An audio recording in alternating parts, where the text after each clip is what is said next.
Good morning વિદ્યાર્થી મિત્રો, કેમ છો? મજામાં? એંગ્લો ઉર્દુ હાઈસ્કૂલ વિષય ગુજરાતી શિક્ષક હું S. જાદવ સાહેબ આપનું હાર્દિક સ્વાગત કરું છું. ધોરણ 9ના વિદ્યાર્થીઓ ગુજરાતીમાં પરીક્ષામાં પદ્યાર્થ ગ્રહણ એટલે કે કાવ્યાંશ ગ્રહણ, પદ્ય એટલે કવિતા, કાવ્ય એના પ્રશ્નો પૂછાય છે.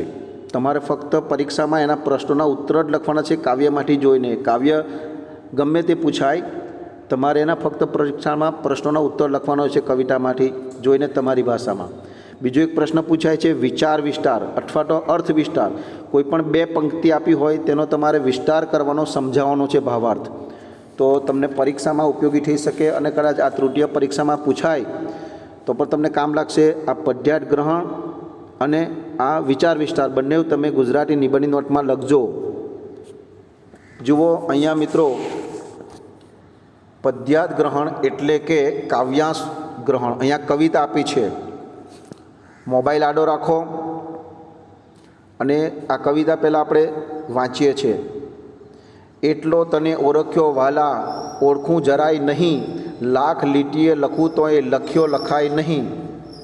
સૂરજ તાપ જેટલો તીખો, અડ્યો અડાય નહીં, ચંદર ચાંદની જેટલો મીઠો, ઝાલ્યો જલાય નહીં. યુગ યુગોની ચેતના જેવડો, વર્ણ્યો વર્ણાય નહીં, જન્મો જન્મ હેતના જેવડો, પરણ્યો પરણાય નહીં. અહીંયા આ હસમુખ પાઠક કવિની કવિતા છે મિત્રો. એમાંથી તમારે પરીક્ષામાં પ્રશ્નો પૂછાય છે અને આ જ કવિતામાંથી તમારી ભાષામાં પછીના જવાબ લખવાના હોય છે, જેને કહેવાય છે કાવ્યાંશ ગ્રહણ અથવા તો પદ્યાર્થ ગ્રહણ. પહેલો પ્રશ્ન છે, કવિએ વહાલા સંબોધન કોના માટે કર્યું છે? તો અહીંયા કવિએ વહાલા સંબોધન ઈશ્વર માટે કર્યું છે. કવિતાને આપણે સમજો, તમે બે ત્રણ વખત વાંચો, તમને અંદરથી જવાબ મળી જશે. કવિ શું કહેવા માગે છે ખ્યાલ આવી જશે. બીજો પ્રશ્ન છે, કવિએ ઈશ્વરને ઓળખવા માટે યોજેલા કોઈ પણ બે ઉપનામો લખો. તો જવાબ છે કવિએ ઈશ્વરને ઓળખવા યોજેલા ઉપનામોમાંથી ઉપનામો છે યુગ યુગોની ચેતના અને જન્મો જન્મના હેત. ત્રીજો પ્રશ્ન છે, કવિએ આ કાવ્યમાં શી મથામણ અનુભવી છે? જવાબ છે કવિ ઈશ્વરને સંપૂર્ણપણે કેમ ઓળખવો એનું વર્ણન કરવું, એનો સ્પર્શ કેમ કરવો, એને હાથમાં કેમ ઝીલવો અને એની સાથે કેમ પરણવું એની મથામણ અનુભવે છે. ચોથો પ્રશ્ન, કાવ્યને યોગ્ય શીર્ષક આપો. એનું શીર્ષક છે મથામણ. મિત્રો, પરીક્ષામાં કવિતા પૂછાય તો એના પ્રશ્નોના માત્ર ઉત્તર લખવાના છે, તમારે કવિતા લખવાની નથી.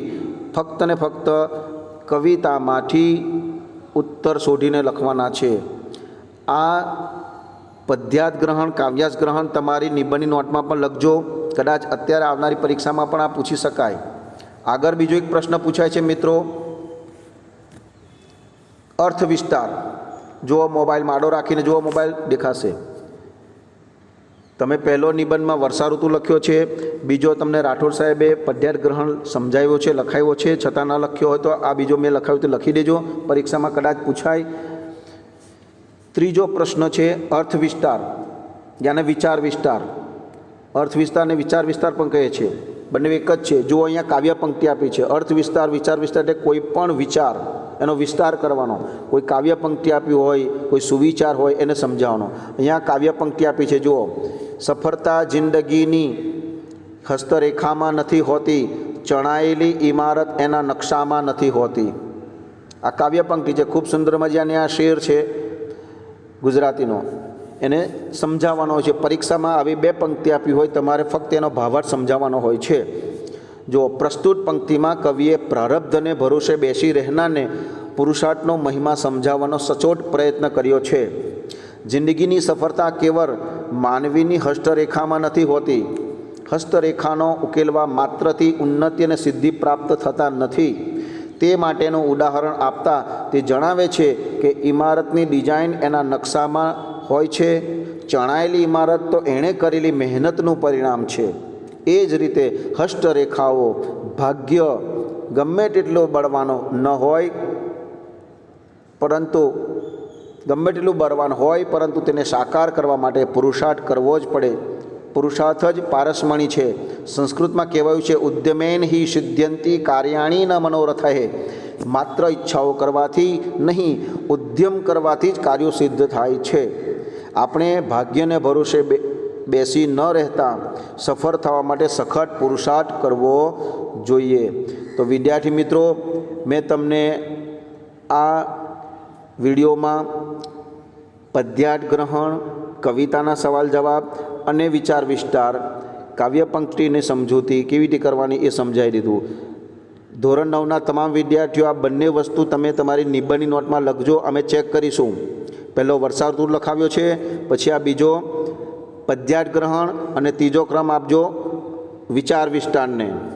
ફરીવાર મિત્રો, આ પરીક્ષામાં આ કદાચ પૂછાય તો તૈયારી કરજો. આ સિવાય પણ તમારી નવનીતોમાં બીજી ઘણી બધા કાવ્યો છે, એમાંથી પણ પ્રશ્નો પૂછાય. બીજા બધા ઘણા અર્થ વિસ્તાર, વિચાર વિસ્તારો છે, એમાંથી પણ પૂછાય, તો એ પણ વાંચતા રહેજો. આ તમારે નોટમાં ફરજિયાત ઉતારવાનું છે. પરીક્ષા માટે તૈયારી કરજો. આપણે 1 થી 9 પાઠ સુધી, પુત્ર વધુ સુધી કોર્સમાં છે.